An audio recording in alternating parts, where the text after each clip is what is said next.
This is kind of a unique situation that we have here in Topeka, particularly between the tech campus and business and industry and those persons and those organizations that need some type of intense intellectual training to prepare workforce for our community.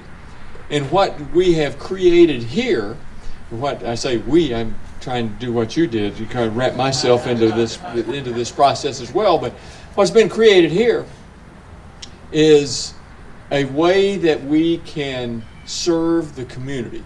A lot of people talk about outcomes and talk about performance measures and are you doing the kinds of things that should be done? Well, this is an immediate response here.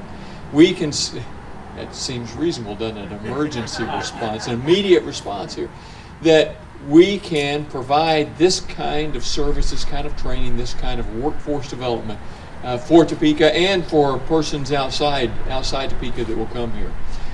We will all benefit from this because these gentlemen will be the responders that are there along. Do you play the Bee Gees music on the vehicles? Is that who does that? It's the Bee Gees, right?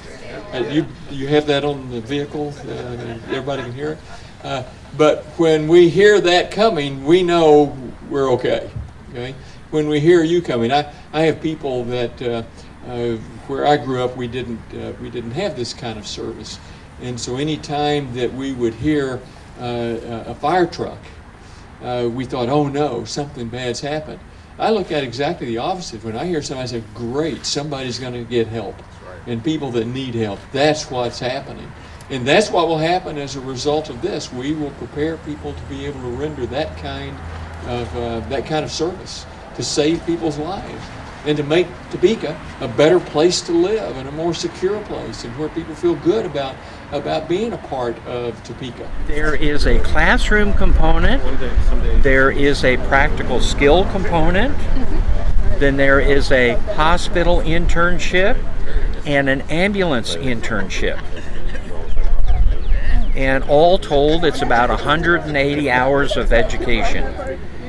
And this is especially difficult because we're trying to train people in order to take on any situation that comes up.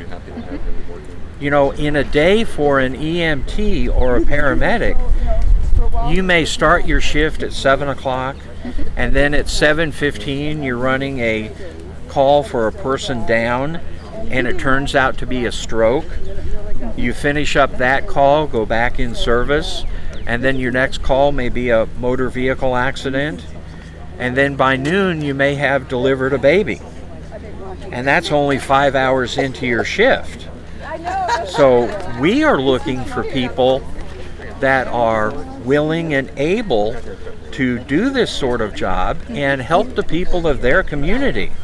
We do a lot of scenario-based training, simulations, if you will.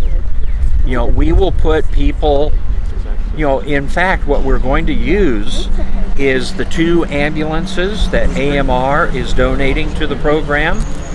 We're going to take the box off of one and put it into a bay that is here at the school and so use that. Have kind of an indoor ambulance then? Yes, and what we're going to do is put a mannequin inside that ambulance, and then we're going to do scenarios inside the back of the ambulance.